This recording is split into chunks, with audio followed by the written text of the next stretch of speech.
Ewan Mania, dimanapun Anda berada, salam hangat dan salam sehat dari Main Balap Podcast Show. Dan kali ini adalah obrolan yang sangat spesial karena kita akan ngobrol GP Monaco yang sangat spesial, dan siarannya pun juga sangat spesial karena malam ini sudah jam 11:23.18. Jadwalnya menunggu ASA transit dapat sinyal, saat ini berada di Doha. Jadi teman-teman Ewan Mania, kenapa Asa? Masih di Jakarta, Mas Dewo. Oh, di Jakarta. Masih di Jakarta, Mas Dewo. Ya, jadi Jakarta, ya? Kita tadi di Jakarta. Mohon maaf teman-teman, memang biasanya kita syutingnya Senin pagi setelah lomba, tapi karena saya malam ini harus terbang, jadi saya sekarang di Bandara Jakarta. Moga-moga tidak ada kendala di sini. Ada yang mendampingi saya juga di sini timnya. Jadi ini hampir tengah malam di Jakarta setelah Grand Prix Monaco. Jadi tadi seru nonton balapannya, dan sekarang moga-moga kita masih bisa membahas secara sedetail mungkin. Ya. Oke. Ya, saya tapi memang rencana memang mau terbang ya ini ya. Menunggu ini ya. 1 jam 1 jam setengah lagi boarding. Oke, kita akan mulai karena di halaman kita ada yang bertanya, oh Mas Asa ini ternyata juga jago Ewan. Jangan ngomongin Ewan ke Asa, jangan juga ngomongin sepak bola, jangan ngomongin juga badminton atau basket. Jadi semua olahraga dia doyan. Oke, Asa, ini balapan yang cukup seru. Bingung kita ini di Monaco atau di Korea karena banyak drama. Yang jelas balapan sudah kita lihat bersama. Orang bilang boring, tapi kalau kita lihat bahwa kanan kiri adalah pagar besi yang sangat menakutkan. Jadi menurut saya juga ini skill pembalap memang harus luar biasa dan konsentrasi luar biasa. Dan hasilnya adalah Verstappen finish nomor 1. Ini kemudian, saya tampilkan hasilnya ya. Oke, jadi Verstappen nomor 1. Kemudian Carlos Sainz ini luar biasa, pembalap kedua yang baru saja pindah ke tim baru sudah bisa finish kedua. Kemudian 3 Norris, 4 Perez, 5 Vettel, 6 Gasly, 7 Hamilton. Ya, ini alhamdulillah di 7. Banyak yang nahan, ada Gasly, ada Vettel, ada Perez, ada Norris. Kemudian ada Stroll di 8, 9 Ocon. Ini 10 ini kita juga harus apresiasi karena Giovinazzi ini luar biasa. Oke. Kemudian untuk poin pembalap, ini luar biasa ya, antara nomor 1 dan nomor 2 selisihnya lumayan deket ya. Jadi Verstappen ya, gimana Sa? Ya, ini pertama kali Yos nama bapaknya, Max Verstappen memimpin klasemen pembalap sepanjang hidupnya. Jadi ini pertama kali. Oh, jadi ini sejarah juga bagi dia ya. Jadi Verstappen di 105, kemudian Hamilton 101, Norris 56, Bottas 47, ini udah kesalip Bottas ini.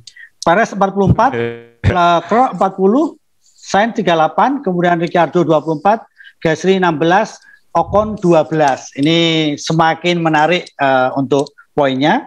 Kemudian untuk konstruktor, ada Asa di situ. Ya, ini konstruktor. Ya. Hanya jadi 1 poin ya, Sa.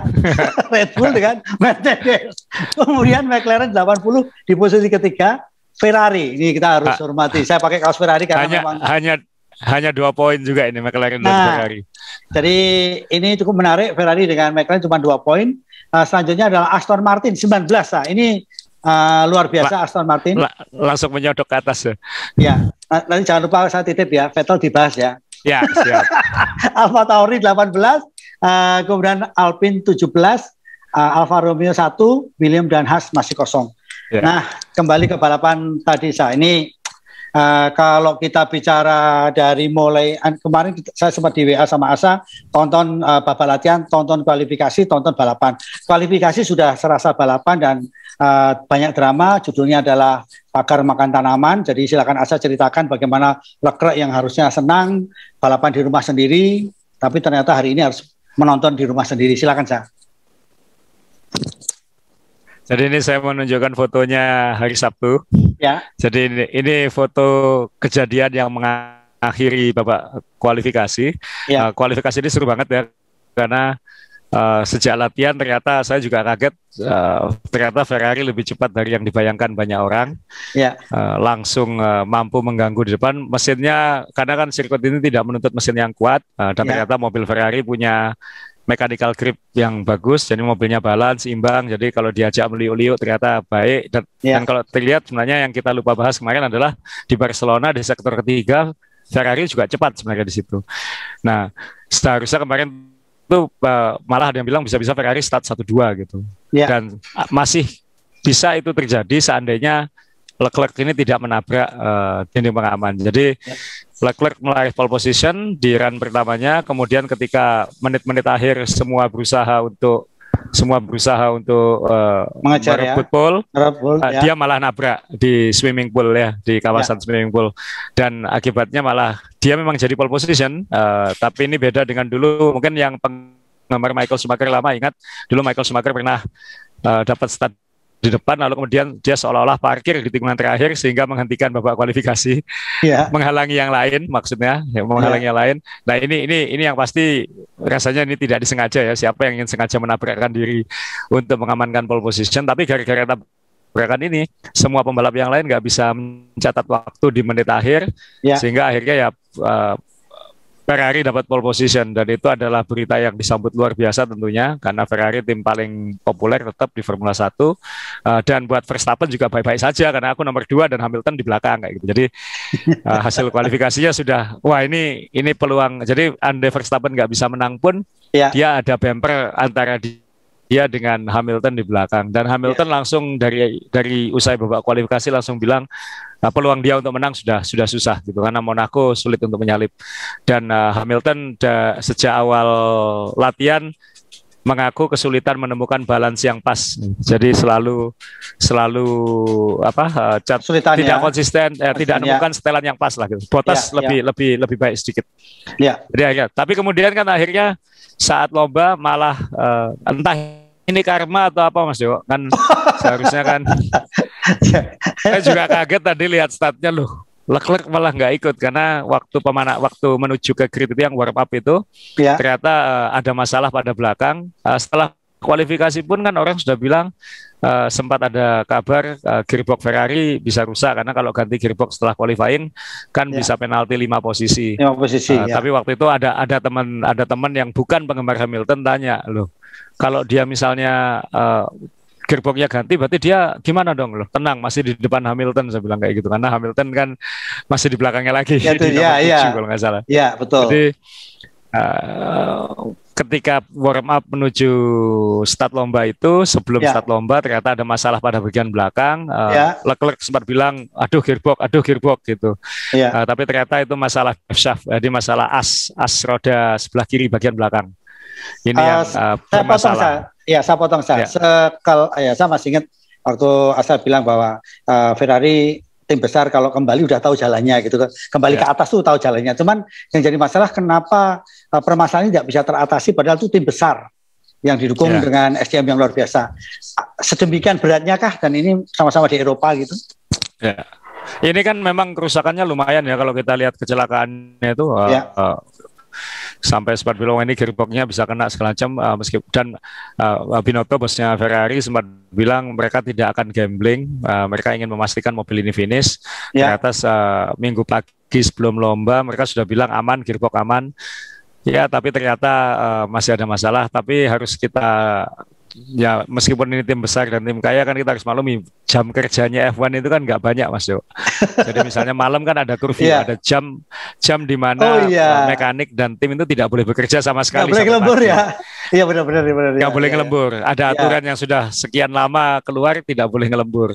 Sehingga mungkin kan ada ribuan komponen di mobil F1, jadi mungkin ada yang kelewatan. Ya sangat manusiawi. Saya pikir tapi kalau dipikir ya masih ada karmanya kan ya, gara-gara dia yang lain nggak bisa pull, dia malah nggak bisa start gitu. Itu karmanya kasihan sih. Saya kasihan sama Leclerc. Maksudnya ini di kandangnya sendiri, di rumahnya sendiri, dan ini melanjutkan tradisi Leclerc tidak pernah finish di Monaco, baik di F2 maupun di F1. Jadi memang sudah kayak digaris. Tapi kan memang saya yang awam pun juga sempat kaget gini, karena Asal sempat WA ke saya, lihat Ferrari mengagetkan. benar kita amati memang gila nih Ferrari. Jadi waktu Bapak latihan pun sudah antara Leclerc dengan Sainz itu gantian terus dan ya waktu nabrak ini saya pikir gila Ferrari mesinnya kuat sekali, banter banget ini. Sampai remnya nggak bisa ngerem, sampai harus butuh butuh pakar untuk ngerem. Saya gitu, saya pikir itu. Tapi ini gimana Sa? Ini kalau dari sini Ferrari sudah menang dalam arti bagus, bukan menang, bagus. Apakah banyak sirkuit lain yang bisa kompetitif? Ya minimal kita sekarang bisa memetakan sirkuit-sirkuit yang tersisa, kan masih banyak sekali, masih belasan lomba. Mungkin kayak Hungaria, mungkin Ferrari akan bagus karena sirkuit yang tidak menuntut power mesin banyak. Kemudian saya nggak tahu apakah Baku setelah ini Azerbaijan itu cocok untuk Ferrari karena meskipun itu juga sirkuit jalanan tapi ada track lurusnya yang sangat panjang. Jadi itu juga kita lihat. Mercedes sudah khawatir juga dia nggak bagus di Monaco, jangan-jangan nggak bagus juga di Baku. Jadi buat yang asal bukan Hamilton ini mungkin bisa jadi harapan lagi. Jadi intinya begini Iwan Mania. Jadi apa yang kita takutkan bersama game over, rasanya kita masih diberi nafas lagi. Nah, ini mumpung kita ngomongin Ferrari kita rasanya bintang balapan kali ini juga kalau Sainz ya, karena dia pembalap baru di tim baru yang langsung tune in gitu. Kalau Asam lihat bagaimana? Ya, Sainz ini juga ternyata kan di Monaco selalu dapat poin sejak debutnya dulu di Toro Rosso. Jadi dia memang kayak klub, kayak kalau Leclerc nggak punya sukses di sini, dia selalu sukses di sini. Jadi dan dia berhasil naik podium kedua. Berarti kan waktu di McLaren tahun lalu dia sempat finish kedua di Monza kalau nggak salah. Sehingga dia sekarang bisa naik podium lagi. Minimal kita semua tahu Ferrari punya dua pembalap yang akan luar biasa untuk setahun ini atau tahun depan mungkin. Ini mungkin di awal tahun mungkin nggak banyak yang mengharapkan Ferrari bisa naik podium apalagi menang. Bahwa Ferrari bisa dapat pole position lalu dapat podium di sini kan berarti kan ini sudah jauh lebih baik daripada tahun lalu. Jadi penggemar Ferrari bisa mulai ngeluarin baju-bajunya kayak Mas Dewo. Walaupun masih Bridgestone. Oh ini yang klasik. Ini yang klasik. Saya mohon maaf karena saya di pesawat jadi saya pakai Azaware baju saya sendiri. Teman-teman juga tahu juga. Jadi kalau kita ngomongin NASA nih ya lengkap sekali. Mau cari apa sih ada dia. Oke, ini Ferrari mungkin cukup ya, kita udah bahas memang luar biasa hari ini. Verstappen, ini kan juga walaupun dia di depan, saya rasa juga bebannya sangat tinggi karena memang harapannya dia akan bisa full, ternyata tidak gitu. Melihat tadi bagaimana saat di Monaco tadi gimana Sa? Saya sempat berpikir kan dia praktis memimpin sejak start sebenarnya kan. Sehingga orang kan sekarang masih agak ragu dengan pilihan strategi Red Bull, dengan judgement Verstappen saat balapan, under pressure segala macam. Ya minimal di Monaco dia sudah menunjukkan nggak ada masalah gitu. Dia bisa memimpin dengan tenang, sabar, tidak terlalu nervous, dan strategi pit stopnya juga tidak panik, sesuai posisinya di depan, sehingga ya dia bisa melunasi lomba ini dengan baik lah. Itu yang khawatirkan, jangan-jangan karena kan 78 putaran ya, ini kan banyak sekali. Jadi kadang-kadang ada kekhawatiran kadang-kadang ngeblank atau apa. Betul. Nah, kalau orang bilang dia emosional kan enggak juga ternyata. Dan akhirnya dia bisa pertama kali naik podium di Monaco dan langsung juara.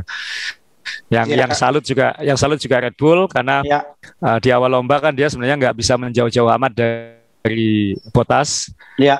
Dan startnya juga bagus Bottas sedikit, walaupun pada akhirnya dia bisa memimpin.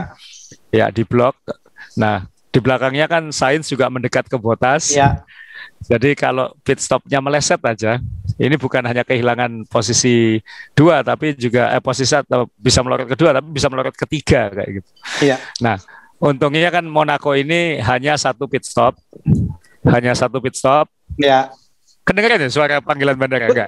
Oh enggak, aman. Ya, jadi karena Monaco ini hanya satu pit stop dan rata-rata yang di depan memakai ban soft. Sehingga pit stopnya kan dalam 20-30 lap ini kan ayo pit stop siapa duluan dan itu mengukurnya kan gini. yang paling sulit yang paling depan dalam hal ini Verstappen karena dia kan harus mengukur pit stop butuh sekitar 20 detik. Kalau dia 20 detik in and out ya, bukan hanya waktu berhentinya. Kalau dia masuk lalu dia harus lihat kalau dia 20 detik ke belakang itu siapa. Nah, waktu itu hingga lap ke 20 sampai 25 kalau nggak salah itu masih Vettel. Jadi kalau sampai terjebak di belakangnya Vettel bahaya gitu karena kan bukan yang dihitung bukan hanya lap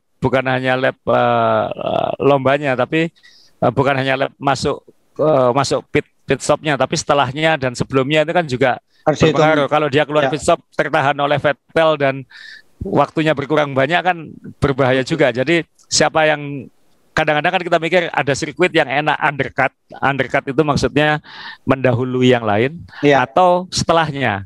Nah, di sini ternyata Red Bull dengan bijak dengan tenang memilih setelah. Jadi menunggu yang lain masuk dulu, baru dia, sehingga dia pasti aman. Malah saking amannya kan dia baru masuk lap 34 Perez sempat memimpin, jadi Perez sendiri juga luar biasa dari belakang bisa menjadi teammate yang baik. Jadi ketika Verstappen sudah aman di belakangnya Perez, baru Perez yang masuk pit stop dan Pereznya berada di peringkat keempat. Sebenarnya mungkin bisa secara kecepatan bisa podium, tapi karena di Monaco dia tidak bisa nyalip sehingga Perez finish nomor 4. Nah, yang penting adalah keputusan Red Bull pit stop terakhir gitu aja dibandingkan dengan para pesaing utama. Jadi tidak tergoda untuk masuk duluan, meskipun mungkin kondisi bannya mungkin sudah tidak ideal. Nah, yang salah malah Mercedes di sini yang bukan hanya pada Bottas pit stopnya hancur, tapi Hamilton juga salah pit stopnya.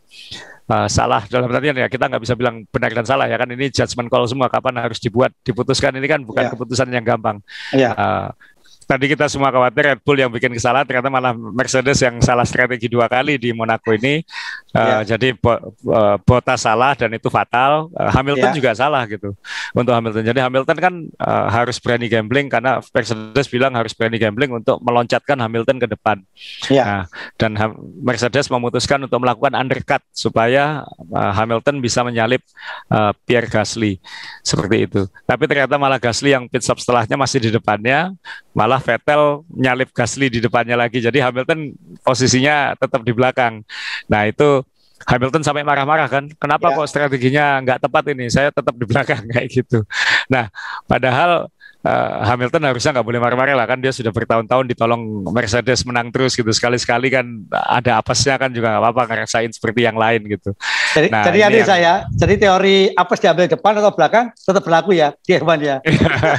Karena kemarin kan rasanya Red Bull yang salah terus dalam melakukan stop itu kan. Ya ini yang terjadi kalau sama-sama tim under pressure kan. Selama ini mungkin Mercedes nggak pernah under pressure, jadi ini benar-benar under pressure, mobilnya tidak di depan, di belakang harus menyodok ke depan, gimana caranya gitu. Nah, yang Bottas kan lebih fatal lagi, ini foto pit stop Bottas itu, jadi ban depan sebelah kanannya intinya adalah bautnya itu bukan dol tapi udah ngunci di situ, udah nggak bisa dicabut lagi. Jadi mau dipalu, mau diapakan kan biasanya dulu kalau kita lihat itu dipalu supaya longgar, nggak bisa. Jadi ya sudah, kasihan Bottas, dia seharusnya minimal finish nomor 2 atau nomor 3. Ya malah DNF, akhirnya posisinya di klasemen disalip lagi ya oleh Lando Norris. Jadi ini kan jatah apes itu kan pasti ada itu. Hukum probabilitas, tidak mungkin 23 lomba lancar semua gitu. Nah, apalagi kalau dulu mungkin Mercedes ada jatah apes, tapi kan jatah apesnya tidak mengganggu dominasi dia gitu. Nah, ini kerasa saat under pressure bersaing dengan yang lain, itu jatah apes itu langsung lebih kayak gitu. Jadi ya inilah ya, sekali-sekali ini saya tahu lah banyak penggemar F1 yang agak-agak bosan dengan Hamilton, mungkin sangat menikmati balapan tadi malam. Balapan ini maksudnya, balapan Monaco ini. Betul. Ya. Nah, sebentar sempat lihat gak tadi waktu Verstappen masuk ke pit stop ganti ban, kemudian krunya setelah sukses pada pelukan gitu. Puluhan semua ya. Karena gila ya, tekanannya tinggi sekali gitu. Iya kan? Karena ya itu aman di depan, ini aman di depan, tinggal bagaimana caranya finish dengan aman itu. Jadi saya juga bisa membayangkan leganya mereka, karena kan di lomba terakhir kan mereka yang di bawah tekanan kayak gitu. Iya, iya. Jadi ini bisa dilihat di Monaco ini mobil harus oke, pembalap harus oke, tim harus oke ya, karena memang salah satu yang sial aja kerasa sekali hasilnya begitu saya. Nah, saya ini Mercedes kita lihat tadi balapan tadi kita lihat di Monaco ternyata tim super ini juga bisa melakukan kesalahan. Nah, sebenarnya saya juga senang waktu Asam menyinggung mengenai Vettel yang tadinya Hamilton mau masuk pit stop supaya lompat, tapi ternyata kita lihat tadi bagaimana Vettel ngotot untuk mempertahankan posisinya, malah bisa menyalip Gasly. Ini kan keren sekali Vettel tadi waktu keluar dari apa yang terjadi dengan Vettel atau mobilnya, silakan Sa. Ya, ini catatan khusus kan, ingat Mas Jo, waktu kita bicara preview Grand Prix Monaco kan dibahas siapa yang bisa jadi kuda hitam. Waktu itu kita bilang mantan-mantan juara dunia yang ada di belakang dan mantan-mantan pembalap yang pernah menang di Monaco, karena Monaco ini kan skill pembalap bisa membantu membawa mobil ke depan seperti itu. Nah, memang pada kejadiannya adalah Ricciardo juara tahun 2018 hancur sejak kualifikasi ya, jadi masuk 10 besar sulit. Alonso juga sama, yang pernah menang di Monaco. Nah, ternyata Vettel di sini nemukan dirinya seperti itu. Bukan hanya mengalahkan Stroll, tapi juga bisa menyodok sampai peringkat 5 sehingga membawa peringkat Aston Martin langsung peringkat 5. Apakah ini berarti Aston Martin sudah peringkat 5, potensi peringkat 5 konstruktor? Belum, karena keunggulannya hanya 1 poin pada tim-tim di bawahnya gitu. Sehingga ini balapan yang unik, sirkuit yang unik. Mungkin Vettel sebagai mantan juara dunia 4 kali bisa diandalkan di sini, sehingga dia bisa membawa tim ini meraih 5 besar, dan belum tentu terulang sirkuit berikutnya. Kemajuan mobil itu baru bisa dilihat di sirkuit-sirkuit yang normal. Sirkuit yang normal itu seperti apa? Sirkuit yang normal ya nanti ketika kembali yang tidak ada pagernya itu, yang meliu-liu dan lain-lain, sehingga kita tahu oh ini mobilnya seperti apa. Kalau di Monaco ini masih ada elemen pembalapnya yang bisa membawa mobil itu ke depan. Jadi ya Vettel apapun salut lah, minimal dia minimal akhirnya dapat poin tahun ini, dan tidak lagi jadi bulan-bulanan sudah habis enggak. Saya kira Vettel belum habis, tinggal nunggu momen yang klik aja kan. Tidak semudah itu untuk menjaga performa di F1. Ya, minimal kepercayaan diri tumbuh ya saya. Setelah di Ferrari rasanya jadi masalah, terus bikin masalah terus. Ini kan benar-benar sudah dapat poin, bisa membawa tim ini juga meraih konstruktor sekarang udah lumayan juga gitu kan, walaupun belum teruji tadi ya, belum teruji. Nah, partnernya Vettel kita lihat juga sampai bisa terbang, jumping tadi. Nah, ini kan luar biasa juga kan perjuangannya tim ini untuk dapat poin juga kan, Ya, tapi saya kira kalau terbang di Monaco itu bukan keberanian jumping atau kemaksaan lah, itu dia membuat kesalahan lah. Kan seharusnya memaksa, ya dia memaksakan, malah sempat diinvestigasi, sempat melakukan pelanggaran. Jadi ya minimal di Monaco Vettel bisa menunjukkan kalau kelas dia beda dengan Stroll. Jadi ini kunci. Mungkin kalau di sirkuit lain mungkin karena mobilnya nggak bisa srek, tapi kalau Monaco itu mau pembalap jauh lebih berperan. Jadi sehingga Vettel saya kira Vettel mutlak di sinilah di atas Stroll. Ya, tapi kan Alonso juga mutlak di bawah Ocon. Iya. Alonso mutlak di bawah Ocon, Ricciardo mutlak di bawah Lando Norris. Lando Norris yang jadi catatan Mas Jo, karena mohon maaf, ini memang pembalap favorit saya 2 tahun terakhir. Lando Norris ini pembalap favorit saya 2 tahun terakhir, dan selain personalitinya menyenangkan, performanya juga tahun ini dia kayak naik kelas. Begitu ada kedatangan Ricciardo yang dianggap lebih senior, lebih mahal. Ya, lebih mahal. Dia malah paling konsisten di awal musim ini, benar-benar best of the rest di luar Mercedes dan Red Bull. Malah sempat naik lagi ke peringkat 3 klasemen pembalap, sehingga dia di atas Bottas lagi. Bottas lagi. Iya, Bottas. Nah, ini dan di balapan ini kan Norris sebenarnya agak kesepian ya. Dia kan relatif sendirian aja sebenarnya. Kecuali terakhir itu aja dia di pressure oleh Perez Tapi kan Monaco, maksud selama nggak bikin kesalahan nggak akan disalib. Iya, iya, iya. Saya juga melihat F1 ini rasanya sudah beda dengan F1 yang kita lihat tahun awal-awal 2000 kalau saya melihatnya ya. Karena Norris ini bisa akrab dengan siapapun, kemudian ngobrol dengan kalau Sainz yang bekas teammate-nya, bekas satu timnya, dan kayak kakak adik itu kan, jadi lucu banget. Dan siapapun bisa. Tadi ada sisi-sisi tadi yang cukup menarik menurut saya gitu kan. Nah, sekali lagi pembalap kedua yang rasanya patut kita acungi jempol yaitu pembalap keduanya Ferrari ya. Kalau pembalap kedua yang lainnya kan masih berat. Perez sebenarnya Perez juga bagus sekali karena memang teruji ya. Red Bull maksudnya Mas Jo. Ya, maksud saya pembalap keduanya semuanya kan hanya Ferrari yang paling bagus keduanya kan.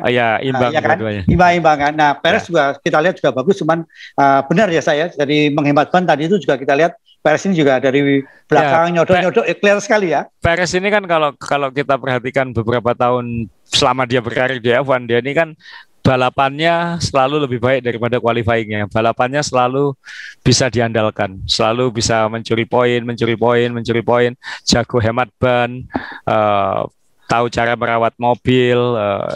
Ya ini pembalap yang ini sekarang Red Bull mungkin lebih lega lah, punya pembalap keduanya udah mulai on gitu. Karena ini yang dibutuhkan untuk membendung kalau Verstappen harus tarung dengan Hamilton, minimal ada bumpernya. Kan baru sekarang kira-kira Perez benar-benar jadi bumper yang baik ini, karena si Hamilton ya kan dia bisa ngelompati Hamilton, itu kan juga luar biasa.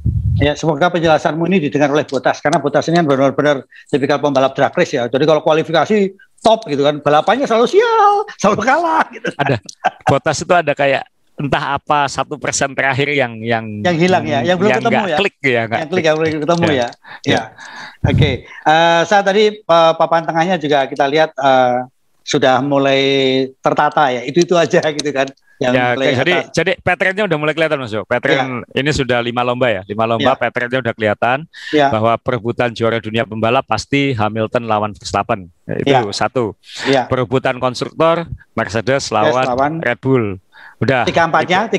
Nah, tiga empatnya ini sudah jelas, Ferrari dan McLaren. McLaren gitu ya. Nah, Ferrari dan McLaren ini tinggal bagaimana perkembangannya konsisten meraih poin, karena kayaknya Ferrari sudah bilang bahwa mereka sudah di atas 90% fokus ke 2022.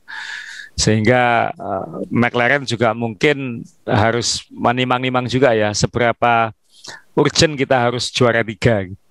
Kan bagaimanapun tetap juara 3 bukan juara dunia. Jangan sampai ngejar juara 3-nya habis-habisan, tahun depannya hancur. Nah, itu yang Ferrari. Saya nggak tahu apakah Ferrari ini juga cyber, maksudnya enggak, kita sudah mikirin tahun depan kok, tapi diam-diam masih nge-push mobil tahun ini kan. Kita nggak tahu juga ya. Ya ini kan kalau di saat persaingan ketat ini kan jangan percaya omongan Piranha kan kayak gitu. Jadi iya. Dan kita juga tahu Binotto pun juga pasti harus mengamankan posisinya, juga memberikan keyakinan juga kepada prinsipal kan gitu ya saya. Nah, ini balapan ini hari ini sepi ya saya. Rasanya driver yang gajinya utuh tidak bekerja, yaitu safety car. Ini hari ini bersih ya, nggak ada apa-apa, nggak ada tabrakan. Nggak ada yellow flag. Karena ini yang paling ditakuti kan, khususnya sebelum pit stop pertama itu. Jadi saya bisa membayangkan nervousnya krunya Red Bull itu memimpin lomba, dan semua menunggu keputusan Red Bull dan Verstappen kapan pit stop gitu. Jadi semua tim punya strategi sendiri memutuskan kita akan pit stop lap keberapa, tapi semua kan ngelihat Verstappen kapan. Verstappen juga lihat sekarang atau nanti. Nah, biasanya kalau apes itu biasanya begitu dia memutuskan aku pit stop sekarang, habis itu ada safety car, itu langsung hancur semua rencana. Itu kan juga bisa terjadi gitu. Ini nggak ada, ini relatif street fight, tapi kan sampai kapan terakhir Monaco nggak ada yellow flag, nggak ada safety car, kan sudah lama sekali. Saya aja nggak ingat, saya nggak ada statistik di depan saya, jadi rasanya sulit membayangkan qualifying aja berakhir dengan tabrakan kok. Iya, qualifying, ya. Babak latihan pun salah satu sempat kena masalah tabrakan ketika Mick Schumacher tabrakan di practice 3 itu kan, sehingga nggak bisa ikut kualifikasi. Oh, udah lihat Latifi juga lihat salibnya Mick Schumacher menyalip Mazepin di awal lomba. Itu di tikungan tadi ya. Di Hairpin Hotel itu ya. Ya. Wah, itu seru juga itu. Tapi Mas Sepin aman kan? Hari ini tidak ikut-ikutan Aldi Tahir kan? Enggak, dia malah finish di depannya Mick ini. Wah, ini yang mohon maaf kita tidak perhatian di belakang tadi apa yang terjadi, apakah pit stopnya lebih lambat atau ada masalah pada Schumacher, tapi Mas Sepin bisa finish di atas Schumacher ini sudah. Dan Mas Sepin start di depan Schumacher karena Schumacher nggak ikut kualifikasi. Tapi bagus lah. Dia kan benar-benar under pressure dengan cara yang berbeda karena semua orang takut kalau ketemu dia di jalan, tapi ternyata nggak ada masalah sama sekali. Tsunoda mungkin diminta benar-benar hati-hati oleh AlphaTauri karena di antara 3 rookie dia yang sama sekali belum pernah ke Monaco rasanya.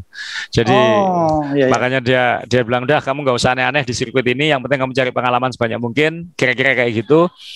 Finish dengan baik, nanti kejar di lomba berikutnya. Jangan sampai bikin masalah di sini. Kira-kira mungkin kayak gitu. Yang lain-lainnya ya relatif bagus saja. Gasly dapat poin lagi, itu dia akan seperti ini terus, oportunis. Ya, Mas Dewo benar tadi, Giovinazzi dapat poin pertama Alfa Romeo tahun ini, dan dia masuk 10 besar qualifying loh ya. Jadi itu luar biasa. Ricciardo yang paling mengecewakan di sini, Ricciardo dan Alonso sama sekali nggak menjadi faktor kan ya. Dua mantan pemenang lomba yang sama sekali nggak jadi faktor di lomba ini. Ya, dan William pun juga di sirkuit ini juga tidak bisa apa-apa lagi nggak bisa. Padahal seharusnya kayak tim-tim kayak Williams ini harusnya dia di sirkuit ini dia punya kans untuk mencari poin ya, menyodok ke depan seperti yang dilakukan Alfa Romeo. Ya, karena kalau di sirkuit normal kan pasti kecepatannya jauh. Ya. Gitu. Oke, jadi saat ini kalau gambaran Monaco seperti tadi, dramanya juga sebenarnya lumayan. Kalau saya lebih senang ke kata-kata menegangkan ya, karena memang kalau kita lihat replaynya itu kalau ban dengan pagar udah mepetnya cuma berapa senti itu kan? Iya kan? Nggak sampai senti, kadang-kadang milimeter. Dan itu kadang-kadang sering nyenggol juga ternyata ya, juga ya. Nah itu kan luar biasa dahsyat sirkuit ini, dan skill pembalap memang luar biasa kan. Ya ini jadi ya memang seperti yang kita bahas di episode sebelumnya. Jadi kalau memang dalam hidup ini diberi kemampuan dan kesempatan untuk menonton satu balapan, ya mungkin ini satu balapan yang harus ditonton, karena Monaco di tengah kota penuh orang kaya dengan jalan yang begitu sempit, dengan tradisi yang begitu panjang, itu jauh lebih heboh daripada, meskipun nontonnya mungkin nggak terlalu nikmat karena sempit dan lain-lain, tapi ya inilah magicnya Monaco. Ada yang bilang balapannya membosankan, menurut saya tidak. Monaco tuh kalau memang yang memimpin terus di depan, ya di satu sisi itu memang membosankan, tapi kalau di Monaco itu kan dia bisa nyenggol ini, dia bisa nyenggol ini, kan kira-kira kayak gitu. Dan layout untuk pit stop juga sulit, jadi kadang-kadang melakukan kesalahan juga saya. Itu kan pit stopnya kan layoutnya sulit sekali, keluar juga harus kenceng. Harus mepet ke tembok kanan. Ya gitu. Betul, ya kan. Terus kalau kita backmaker harus minggir sekali kan. Harus minggir sekali. Kadang harus berhenti ekstrim kayak gitu. Jadi jadi Perez kemarin kualifikasi juga merasakan kena backmaker kayak gitu kan rasanya gitu kan. Jadi mereka juga nggak bisa disalahkan karena dalam kondisi di tikungan gitu kan. Dan pasti ada korban traffic, itu pasti ada. Ya itulah Monaco semua. Saya mohon maaf karena mohon maaf saya sedang di bandara sekarang, jadi mungkin nggak bisa bahas lebih lama lagi mungkin Mas Dewo. Oke, ke Baku aja sebentar sebelum kita tutup, karena mungkin kamu harus terbang juga ke Bakunya. Gimana nih untuk balapan selanjutnya? Ya, saya belum pernah ke Azerbaijan. Mas Dewo juga belum pernah ya. Jadi ini salah satu balapan baru. Ini juga sirkuit jalanan, tapi beda dengan Monaco dalam artian ada bagian-bagian yang sempit dan berpotensi kecelakaan, tapi ada trek lurus yang panjang sekali sehingga membuat karakternya nggak bisa dibilang sama dengan Monaco. Nah ini Mercedes biasanya cukup kuat di sini kan. Ferrari saya kira belum tentu sama.